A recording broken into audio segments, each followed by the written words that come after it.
All right, let's go. Number 10, Megalania prisca. In 1859, the anatomist Richard Owen, the same man who coined the word dinosaur, sat in London examining a small crate of bones shipped from the farmlands of the Darling Downs in southeastern Queensland. The vertebrae were unmistakably those of a lizard. They were also, by every measure he could take, impossible. Owen named the animal Megalania prisca.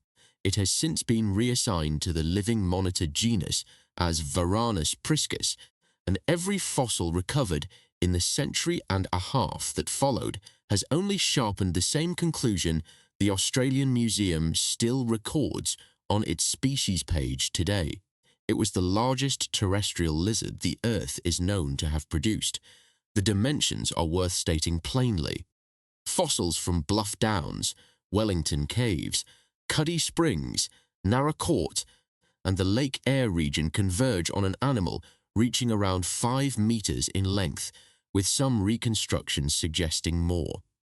Its teeth were sharp, recurved, and marked with the wrinkled, infolded enamel that is the signature of predatory varanids, the same tooth architecture, at colossal scale, that a Komodo dragon carries in its jaws today. Small bones called osteoderms, pieces of armor embedded directly in the skin, ran across its snout and the nape of its neck. Its humerus, the upper arm bone, flared outward at the far end in a way no living monitor does, hinting at a build the fossil record still cannot fully reconstruct because no complete skeleton has ever been found. For most of the 20th century, the accepted picture was that Megalania belonged to a lost Pleistocene Australia, a world of giant marsupials, horned turtles, the great constricting snake Wanambi narracortensis, and the ancient crocodile Palimnarchus, and that this world had already collapsed by the time the first humans arrived on the continent. The lizard was terrifying, but it was safely on the other side of the boundary between prehistory and human memory. That boundary is where the evidence forced a revision. In 2015, in the journal Quaternary Science Reviews, Gilbert Price of the University of Queensland and colleagues published an integrated uranium, thorium, and radiocarbon dating study of a late Pleistocene fossil deposit in central Queensland. Uranium-thorium dating measures the slow decay of uranium into thorium inside cave carbonates, and radiocarbon dating measures the decay of carbon-14 in organic remains. Two independent clocks, cross-checked against each other. Their results returned the youngest confirmed remains of a giant varanid ever recovered on the continent, dated to a window that overlapped unambiguously with the arrival of the first people in Australia. The paper's own line is quiet and final. Humans and giant monitor lizards overlapped temporally in Pleistocene Australia. Humans, the authors concluded, can now be considered potential interactors with these predators. That single sentence rearranges the picture. Somewhere on the Darling Downs, on the shores of ancient Lake Eyre, or in the woodlands that once ran to the Narracorte caves, the first Australians walked into a landscape that still held a 5-meter monitor lizard with serrated, recurved teeth. Living varanids, komodos, parentes, lace monitors are ambush hunters. They wait, they watch from cover. Their bite, in the case of the komodo, delivers a saliva loaded with virulent bacteria and, as more recent work has argued, venom-like proteins from oral glands. Whether Megalania hunted the same way is inference. Dr. Ralph Molnar of the Queensland Museum, whose 2004 monograph Dragons in the Dust remains the standard reference, framed it exactly that way. An ambush predator, possibly toxic, whose lethality lay in patience. There is no cave painting of it. There is no oral tradition that names it with certainty. There is only the fossil bed, the two clocks agreeing, and the silence of a first generation of Australians who walked into a country where the largest lizard the world has ever known was still counted among the living. Whatever they remembered of it, they did not leave behind. The teeth remain. The people remain. What passed between them is gone. Number 9, Utahraptor ostromesorum. The specimen that reset the picture came out of the ground near Moab in Grand County, Utah, at Gaston Quarry, a site now paired with Dalton Wells Quarry in the paleontological record of the Cedar Mountain Formation. In 1993, in the journal Huntaria, James Kirkland, Donald Burge, and Robert Gaston formally described a large dromaeosaur that Kirkland, now Utah's state paleontologist with the Utah Geological Survey, would come to define much of his career around. They named it Utahraptor ostromesorum. The species name honored John Ostrom of Yale University, whose work on Deinonychus in the late 1960s had first linked carnivorous dinosaurs to the ancestry of birds, a lineage revolution that Utahraptor now extended, backwards in time and upward in scale, in a single stroke. The Natural History Museum of Utah, which curates the reconstructed skeleton, records the animal at roughly 6 meters in length and around 1.5 meters at the hip. That is not what makes it unnerving. What makes it unnerving is the claw. Recovered in situ from the yellow-cap member of the Cedar Mountain Formation, the retractable second-toe claw, the killing hook that defines the dromaeosaurs, measures around 24 centimeters along its outer curve. For scale, that is the length of a human forearm from wrist to elbow, held on the foot of a running animal. For 30 years, the accepted date on that killing foot was around 125 million years ago. That number sat comfortably in the middle of the early Cretaceous and gave the animal a familiar setting. In 2023, that comfort quietly ended. Geochemists at the University of Kansas, working with Andreas Moller and Noah McLean at the Isotope Geochemistry Laboratory, published a revised age for the yellow cap member using 2 independent methods, cross-referenced against each other. The first was uranium lead dating of zircon crystals, microscopic minerals that lock in their birth date the moment they crystallize from volcanic ash. The team used an innovative approach called cryptotephras, isolating individual grains of ancient ash preserved within buried soils. The second was stable carbon isotope stratigraphy, which reads the ratio of carbon-13 to carbon-12 in ancient organic matter and matches it against known global carbon cycle events. In this case, the Weissert event, a documented perturbation of the early Cretaceous ocean atmosphere system. The 2 clocks agreed. The rocks at Styx Quarry, the Kansas Geological Survey reported, are at least 135 million years old. Utahraptor was roughly 10 million years older than the field had assumed. The animal that had already been the largest confirmed dromaeosaur was now also one of the earliest, sitting so close to the Jurassic-Cretaceous boundary that it forces the entire evolutionary story of the sickle-clawed hunters to be redrawn. Before Utahraptor was formally named, the consensus held that dromaeosaurs were small, late Cretaceous animals, turkey-sized to wolf-sized predators like Velociraptor and Deinonychus. That assumption is now in pieces. The lineage had already produced a 6-meter killer, armed with a foot claw the length of a human forearm, before most of the Cretaceous had even begun.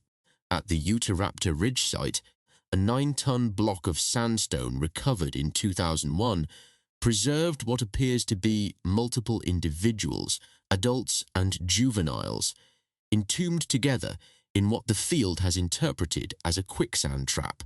The preparation of that block, ongoing at the museum in Salt Lake City for years, has revealed one of the densest concentrations of dromaeosaur material ever recovered.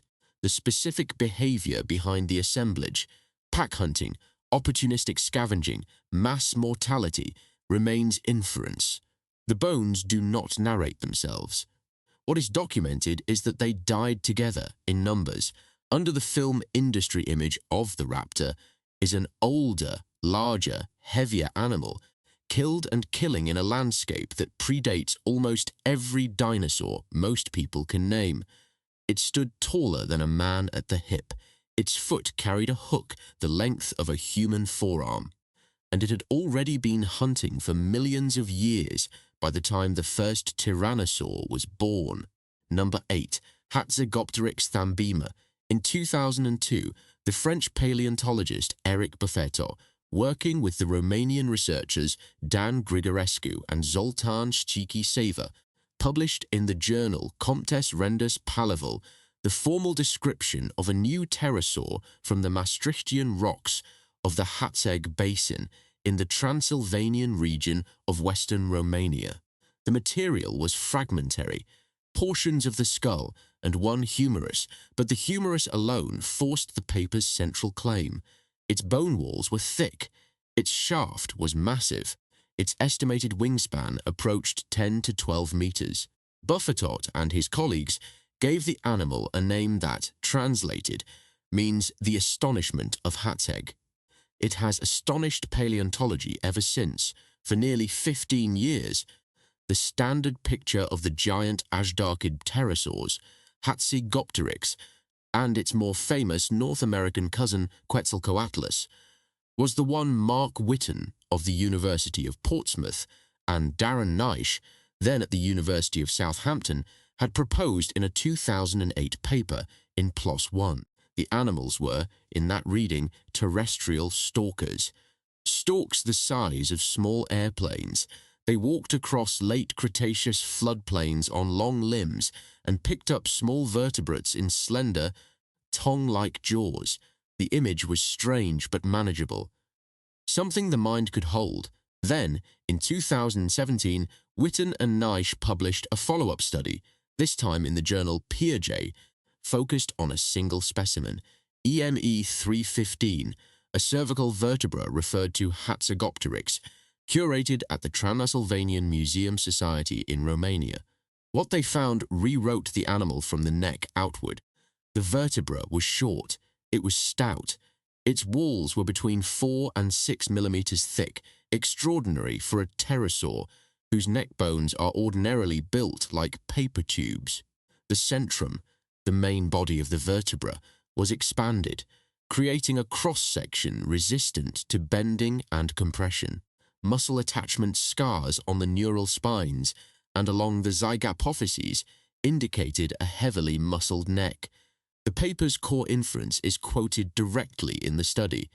Hatzegopteryx had a neck highly resistant to torsion and compression, suited not to plucking small prey, but to tackling larger, more powerful animals with force and, in the author's own word, violence. The skull compounded the problem. Buffetot's original 2002 material suggested a cranium potentially approaching 2.5 meters in length, with jaws roughly half a meter wide across the quadrates, the joint where the lower jaw hinges to the skull. In Ashdarchid terms, this is grotesque. Most giant pterosaurs are known for narrow, delicate jaws. Hatzegopteryx's jaws are the width of a small doorway. The context in which this animal lived tightens the horror. The Hatzeg landscape of the terminal Cretaceous was an island, the Hatzeg Island, cut off from the European mainland by shallow seas. It is famous in paleontology for what is called island dwarfism. Sauropod dinosaurs there, such as Magyarosaurus dacus, shrank to roughly a quarter the mass of their mainland relatives. The dromaeosaurs and other theropods of Hatzeg are similarly modest. Into that ecological vacancy stepped a flying reptile with a doorway-wide jaw and a neck built to absorb the shock of a struggling animal. As Whitten and Naish put it, the size, robust anatomy, and deficit of other large carnivores in well-sampled European deposits imply that Hatzegopteryx was, in its community, the arch-predator. It did not glide overhead and dip for fish. Fossil evidence suggests it walked.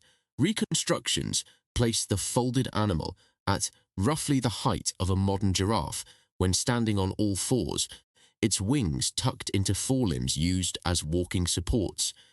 Paleontologists reconstruct its likely method as an Ajdarchid strategy sharpened into something crueler. Locate prey on foot, close the distance, and drive the 2.5-meter skull downward. There is no ridge, no den, no eye-level relief. There is a shadow moving on foot across a floodplain, taller than a man, its jaws wider than his shoulders. And then the shadow closes. Number 7, Deinosuchus. For a century, the fossils were misunderstood.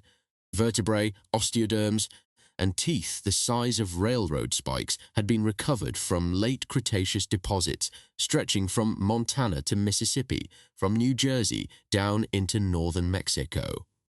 The genus name, Deinosuchus, terra crocodile, had been in use since 1909, coined for a partial skull from North Carolina.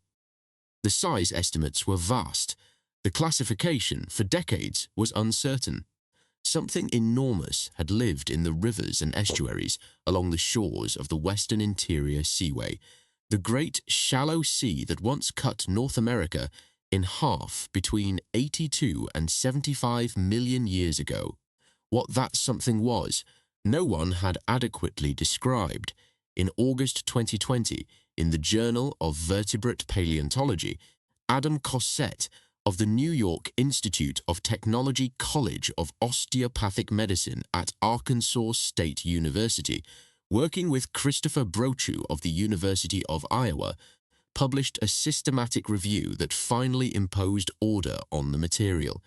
They identified 3 species, Deinosuchus hatcherii and Deinosuchus riograndensis on the western coast of the Seaway, from Montana to Mexico, and Deinosuchus schwimmeri along the Atlantic coastal plain, from New Jersey to Mississippi. They confirmed the animal's affinities. Despite the name, it was not a true crocodile. It was an alligatoroid, closer, on the family tree, to living alligators than to Nile crocodiles, and it dwarfed both. The dimensions the review consolidated are, by any measure of modern predators, unbalanced. Deinosuchus reached lengths of up to 10 meters, roughly 33 feet. Skull material from the largest individuals suggests animals whose weight approached, and, by some estimates in the paper, exceeded 8 tons. Cossette's own summary of the material is the line that captured the field's imagination. These new specimens, he said, revealed a bizarre, monstrous predator with teeth the size of bananas. That is not a metaphor. The individual crowns, curated across collections, including the American Museum of Natural History and the Utah Museum of Natural History, are roughly the length and thickness of a large piece of fruit, blunt, cylindrical, built not to slice, but to crush. The bite behind those teeth has never been directly measured on a fossil, and the Cossette and Brochu review is careful to keep the number in reconstruction rather than certainty. But related biomechanical work on giant crocodilians places the sustained bite force of the largest Deinosuchus individuals in the range of tens of thousands of pounds, a force calibrated as Gregory Erickson of Florida State University and Paul Gignac of Oklahoma State University have documented in their own studies of living crocodiles from the muscle geometry and skull dimensions of animals whose modern descendants can be lassoed and bitten onto pressure plates. What the field agrees on is that Deinosuchus was, in its ecosystem, the largest predator, outweighing the tyrannosaurs and hadrosaurs on the shore, tooth marks matching the tooth diameters of D. riograndensis and D. schwimmeri have been recovered on turtle shells and on the fossil bones of duck-billed dinosaurs. Whatever came to the water to drink was on the menu. Then there is the detail that makes the animal properly strange. Along the tip of the snout of every well-preserved Deinosuchus skull, in front of the nostrils, there are 2 large openings, bilateral holes in the bone, that have no equivalent in any other crocodilian, living or extinct. Cosset, in the paper's accompanying release, was blunt about this. They are unique to Dinosuchus, and their function is unknown. Structures for sound, structures for scent, vascular chambers. No hypothesis has been settled. What is documented is that the terror crocodile carried, on the front of its face, an organ no one alive has ever seen work. Something waited at the edges of the Cretaceous rivers, with the length of a school bus, the head of a monster, and holes in its snout that no living animal wears. It did not chase. It did not need to. Number 6, Smilodon populator. The name is deceptively familiar. Popular culture has flattened every saber-toothed cat into a single silhouette. A lion with long teeth, roaring from a tar pit, filed under Ice Age footnote. That silhouette belongs, mostly, to Smilodon fatalis, the North American form best known from Rancho La Brea in Los Angeles, where the tar seeps of the George Sea. Page Museum have yielded the bones of more than 2,000 individuals. Smilodon populator is not that animal. It is South America's answer, larger and stranger, and its own fossil record, recovered from Pleistocene deposits across Argentina, Uruguay, Brazil, Bolivia, and Ecuador, is the reason paleontologists no longer classify it as merely a big cat. In 2005, in the Journal of Morphology, the Danish paleontologist Per Christiansen and his colleague John Harris of the George Sea. Page Museum published a comprehensive reassessment of Smilodon body mass. Instead of relying on a single skeletal dimension, they built their estimates from 36 osteological variables across the appendicular skeleton, the limb bones, of living cats, calibrating what modern lions, tigers, and jaguars carry as flesh over bone and scaling that relationship onto the fossils. Their conclusion is the number that has since anchored the field. Smilodon populator reached body masses of 220 to 360 kilograms.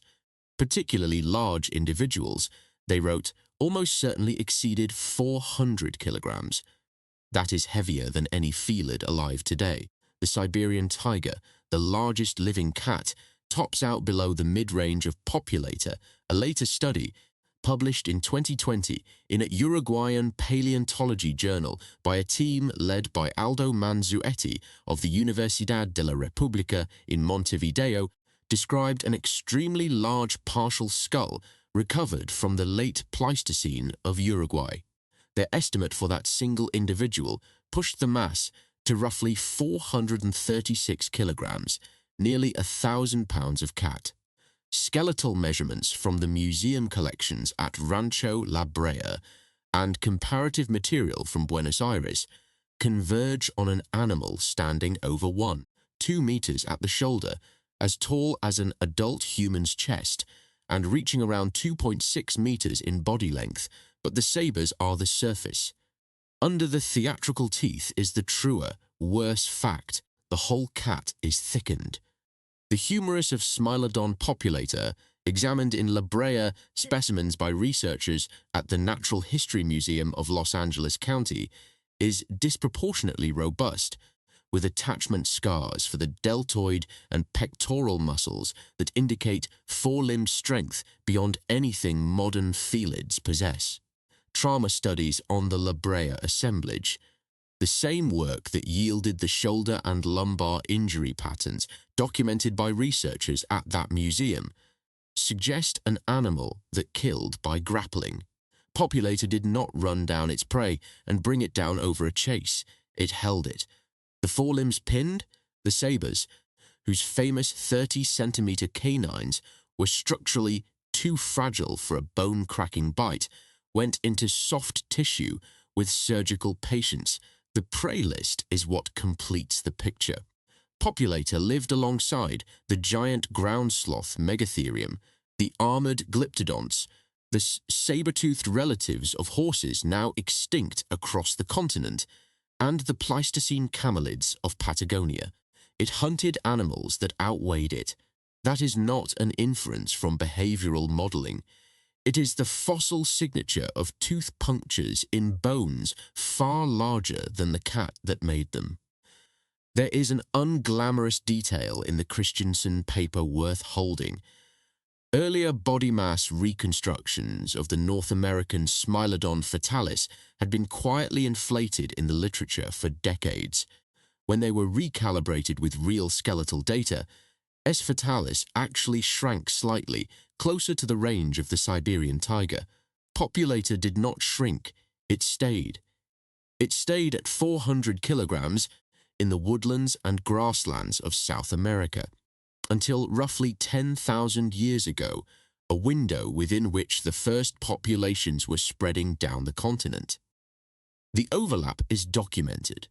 The interaction is not something the weight of a small horse, built to grapple, moved through the same forests as the first South Americans. And then it was gone. Number 5, Purosaurus brasiliensis.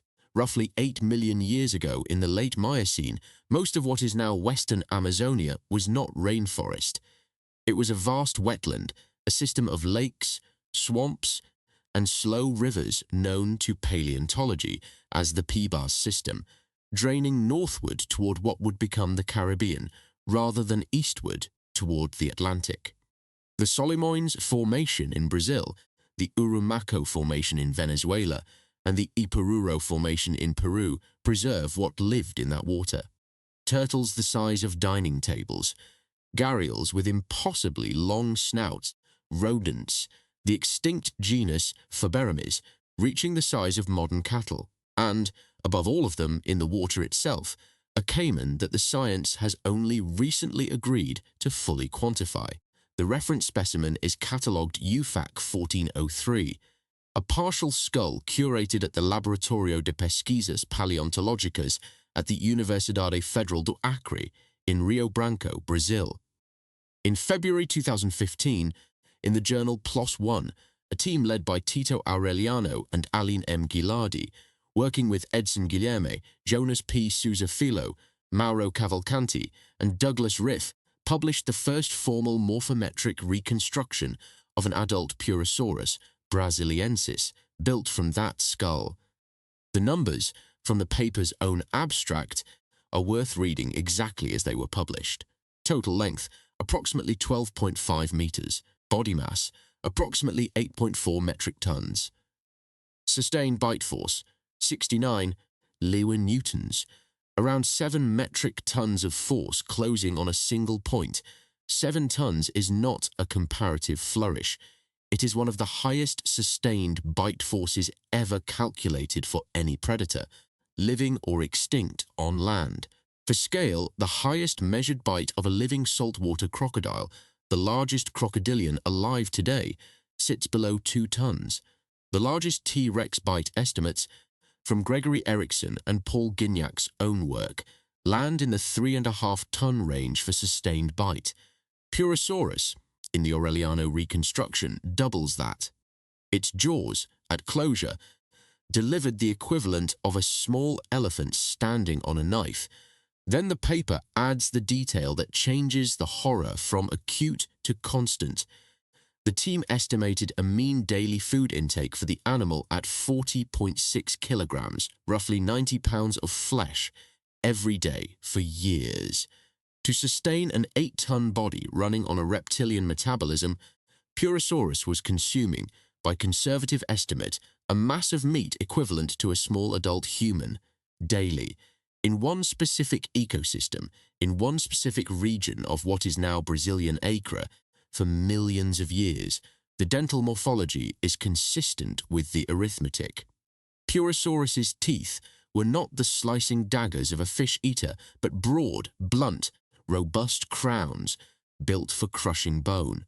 Fossil evidence recovered from Pibas system deposits includes turtle shells with tooth punctures scaled to the caiman's dentition, and it is reasonable, from the size and dental profile, to infer it took the giant rodents, the sub-adult gharials, and effectively any large-bodied vertebrate that entered the water.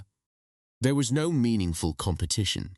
The other apex predators of the Pibas system, the smaller crocodilians, the Sebasid land crocodiles, were fractions of its size. There is a quiet detail buried in the paper's supplementary material worth surfacing. The regression models the team used estimated skull growth against total length using the modern black caiman, Melanosuchus niger, as its proportional analogue, which is to say, to imagine Purosaurus, one takes the largest living caiman, an animal already capable of killing a jaguar, and scales it, faithfully, to roughly twice the length and many times the mass. It is not a monster invented for a film. It is the same animal in the same river system, older and larger by an order of magnitude. Nothing that came to the water was safe. Not the gharials, not the horned turtles, not the cattle-sized rodents. The Miocene ended, the Amazon rerouted, the Pebas system drained, and the largest bite the continent ever assembled slipped quietly back into the mud. Number 4. Dunkleosteus terrelli. The Cleveland Museum of Natural History curates one of the most famous specimens in the history of vertebrate paleontology, and most visitors do not understand what they are looking at. The mounted skull is armored, angular, and bladed, a fused shield of bone plates, roughly 1.5 meters from front to back, with no separate teeth. The cutting edges are the jawbones themselves, self-sharpening as the plates ground against each other. It looks industrial. It is 360 million years old. The species is Dunkleosteus terrelli, named for David Dunkel, a curator at the Cleveland Museum during the 20th century, and it belongs to a group of armored, jawed fishes called placoderms, an entire lineage of early vertebrates that went extinct at the end of the Devonian. In November 2006, in the Royal Society Journal Biology Letters, Philip S. L. Anderson, then at the University of Chicago, and Mark W. Westneat published a biomechanical model of that skull. The paper's approach was direct. Anderson and Westneat treated the Dunkleosteus feeding apparatus as a set of levers, calibrated against comparable placoderm specimens curated at Cleveland, and modeled the muscle vectors, jaw geometry, and closure kinematics as a physical system. The results, for a large individual estimated at 6 meters in total length, arrived at figures that reordered what the field had assumed about early jawed fish, the bite force at the jaw tip, over 4,400 newtons. At the rear dental plates, where the cutting edges met in the crushing zone, over 5,300 newtons. Those are the peer-reviewed numbers, published in a Royal Society journal, and they place Dunkleosteus among the strongest measured bites of any fish that ever lived, extant or extinct. Modern great white sharks, in comparable estimates, deliver less concentrated force at the tips of their teeth. The speed is the more disturbing number. Anderson and Westneat's model calculated that Dunkleosteus could go from a closed jaw to peak gape, from mouth shut to mouth fully open, in as little as 20 milliseconds. The complete feeding cycle, gape to closure, took only 50 to 60 milliseconds. 20 milliseconds is roughly a fifth the time it takes a human eyelid to complete a blink. In the water of the late Devonian Cleveland Shale, the animal did not need to lunge with force. It needed to hinge open. The volume of water rushing into the resulting vacuum drew prey directly into the plates.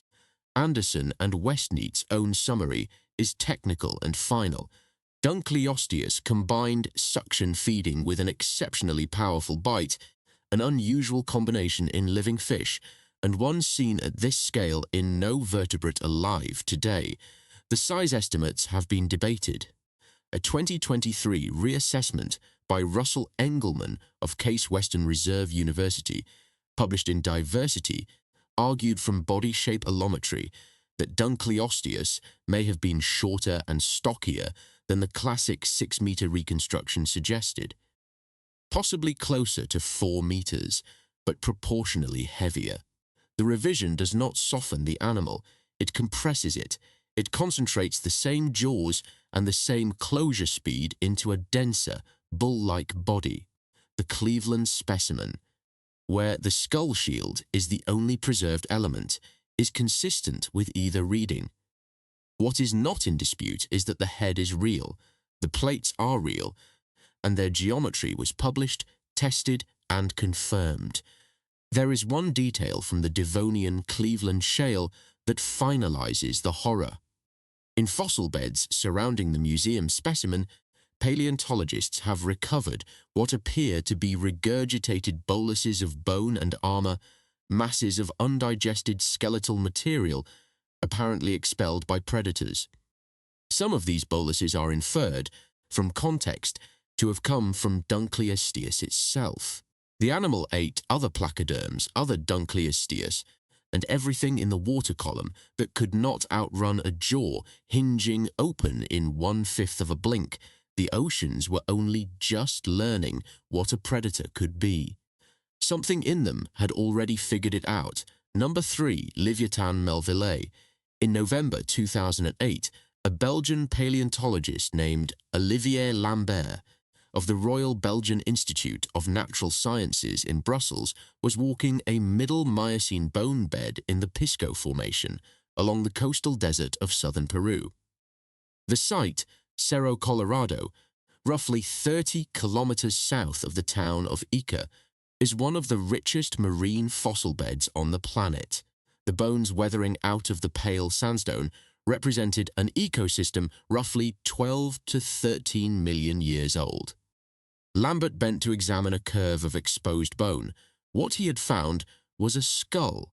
The description was published in July 2010 in the journal Nature by Lambert and his colleagues Giovanni Bianucci of the University of Pisa, Klaas Post of the Natural History Museum Rotterdam, Christian de Muizon and Rodolfo Salas Gismondi of the Museo de Historia Natural in Lima, Mario Urbina of the same institution, and Jelle Rumer of Utrecht University. The animal they named was, for a brief window, called Leviathan melvillei, Leviathan for the biblical sea monster, Melvillei for Herman Melville, the author of Moby Dick. The genus was renamed Leviathan later that same year for taxonomic reasons, when the earlier name was found preoccupied. The species is Leviathan melvillei. It is the largest raptorial predator whose bite the fossil record has ever preserved. The specimen is a partial skull with teeth and mandible. The head is roughly 3 meters long. The teeth, upper and lower, reach maximum lengths of more than 36 centimeters and maximum diameters of around 12 centimeters, larger than any confirmed teeth in the fossil record for any raptorial predator, including the giant Miocene shark Otodus megalodon. The temporal fossa, the depression in the skull that anchors the primary jaw-closing muscles, is considerably larger than that of the modern sperm whale, Physeter macrocephalus. That last comparison is the one that rearranges the picture. The living sperm whale, the largest toothed predator on Earth today, has effectively no functional upper dentition and relies on suction feeding at depth, engulfing squid in the abyss. Leviathan reverses that adaptation. It carried a full set of interlocking upper and lower teeth, each roughly the length of a human forearm, in a skull whose muscle geometry the Lambert team reconstructed as one of the most powerful biting mechanisms ever assembled by evolution. The paper's conclusion is stated cleanly. Leviathan was a top predator of the Miocene Ocean, feeding, the authors propose, mostly on high-energy content, medium-sized baleen whales. That is the sentence worth pausing on. It was a whale that ate whales. In the same waters, in the same time frame, the giant shark Otodus megalodon patrolled the coasts of what is now Peru, an animal reconstructed at 15 meters or more by studies from the University of Bristol and the Chicago Field Museum. For roughly 1 million years, the same shallow Pacific coast held 2 apex marine predators of that scale, both capable of preying on the same whale species. The The competition and any interactions are inference. The coexistence is not. Bay length estimates for Leviathan itself, extrapolated from the skull, place the animal at roughly 13.5 to 17, 5 meters, approaching or matching the size of the modern sperm whale, but built as a killer. The Lambert paper also notes a broad supracranial basin on the skull, the same feature that in modern sperm whales holds the spermaceti organ, an oil-filled sonar structure used for deep-diving echolocation. In Leviathan, the basin is present, but the ecological context is different. The team suggests it may have functioned in echolocation, in acoustic display, or in ways paleontology cannot yet resolve. Something the size of a whale with the teeth of a monster was listening in the shallow seas, Miocene Ocean. Peru coast. 2 apex marine predators, and a skull weathered into a Peruvian desert that carried in its jaws the largest tetrapod bite the fossil record has ever produced. Number 2. Spinosaurus aegyptiacus.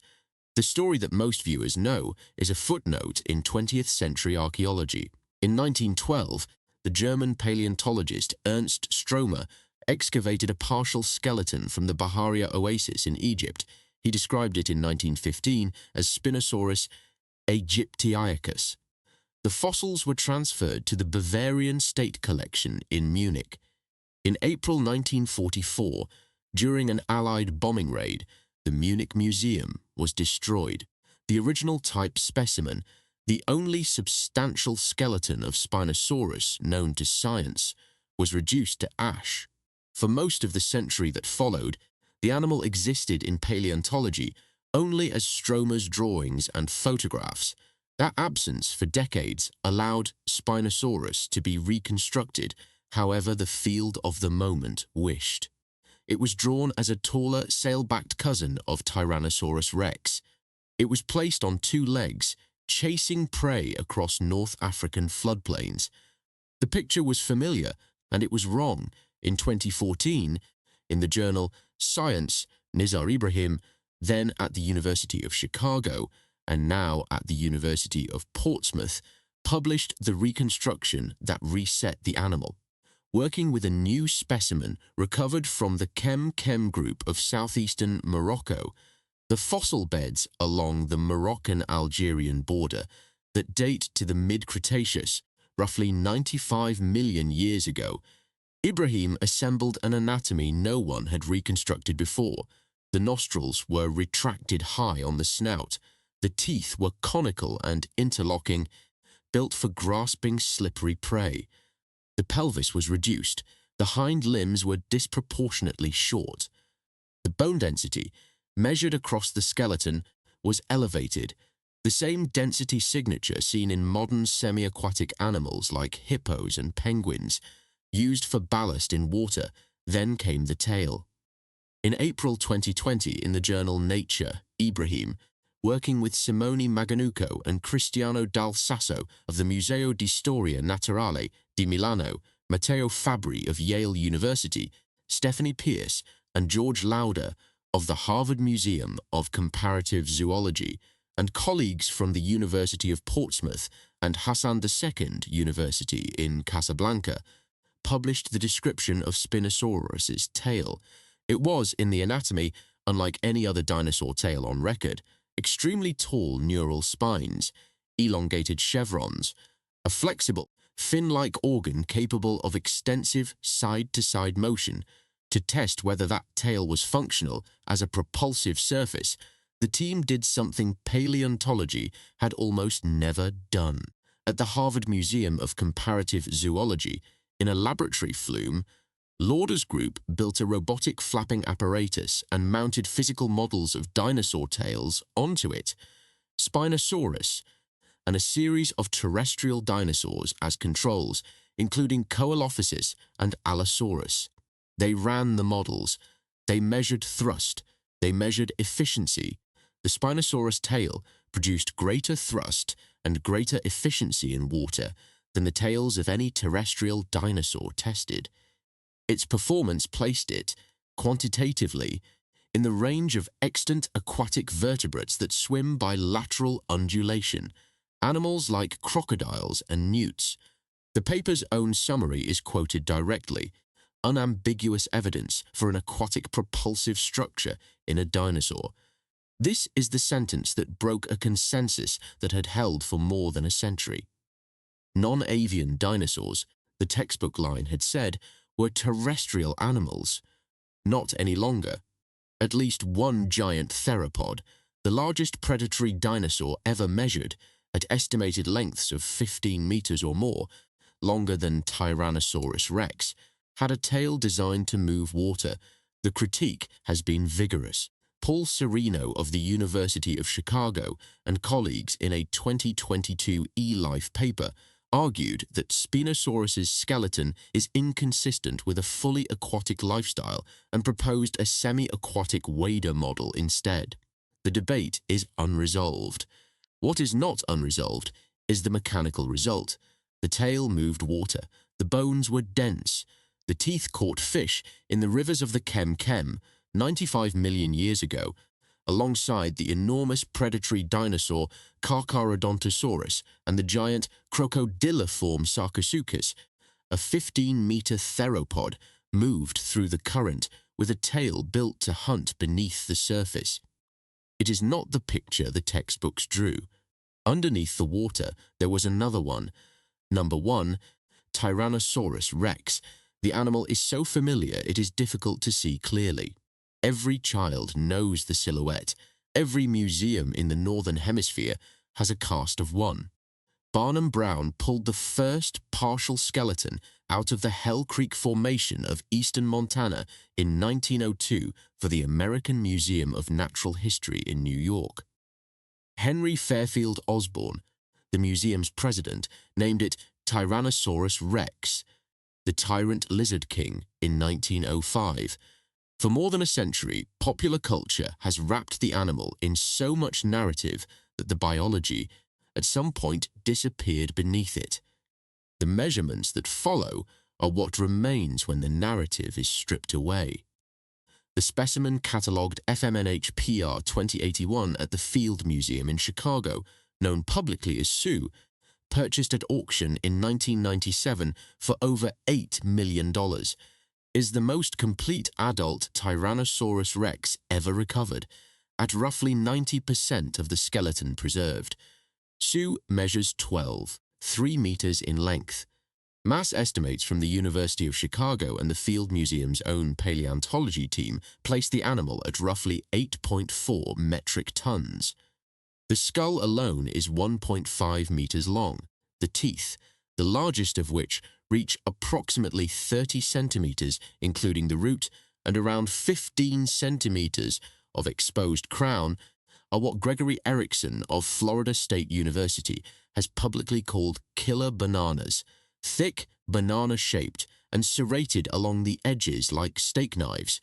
In May 2017, in the journal Scientific Reports, Erickson and Paul Gignac of Oklahoma State University published the biomechanical study that fixed the number the field now cites.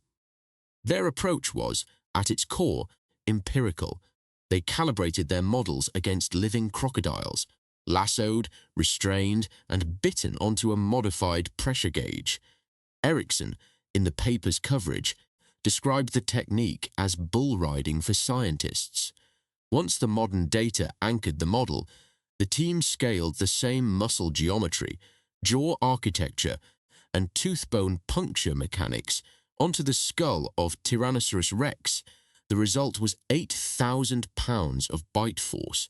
That is the number to hold, roughly 35,000 newtons at the jaw, the largest measured living crocodile bite. The saltwater crocodile at Australia Zoo, tested by Erickson's own team, comes in at around 3,700 pounds. Tyrannosaurus rex more than doubled it. Human bite force sits below 200 pounds. The second number is stranger and worse, because that force was delivered through the tip of a serrated, banana-shaped tooth, a small contact area. The pressure at the point of contact reached 431,000 pounds per square inch. That figure is what allowed Tyrannosaurus rex to do something no other terrestrial predator alive today can do. It could bite through bone. Not around it, not off it, through it. The paper reports a Triceratops pelvis, recovered from Hell Creek, that bears nearly 80 Tyrannosaurus bite marks, a bracketed region on the bone where the tyrannosaur repeatedly returned to the same location and removed successive sections. The animal was excavating the marrow. That is not a chase. That is a rendering. Francois Terrier of the Royal Tyrrell Museum in Alberta, whose own work on tyrannosaurid feeding is cited in the same coverage, described the Erickson-Gignac model as probably close to reality, a rare and careful endorsement from a scientist who was not on the team. There is one figure, buried in the paper, that outstrips the others. The bite mechanics of extinct crocodilians larger than any living species, animals in the size range of Deinosuchus and Purosaurus, imply, on the same scaling, bite forces in the range of 18,000 pounds. That is more than twice what Tyrannosaurus rex delivered. It means that the strongest bite the fossil record has ever assembled did not belong to a dinosaur at all. It belonged to a crocodile. The tyrant lizard king, in that light, becomes something more disturbing than an apex. It becomes a peer, one of several.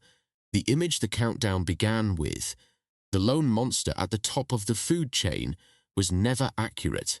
The Cretaceous was not a stage for a single killer. It was full of them.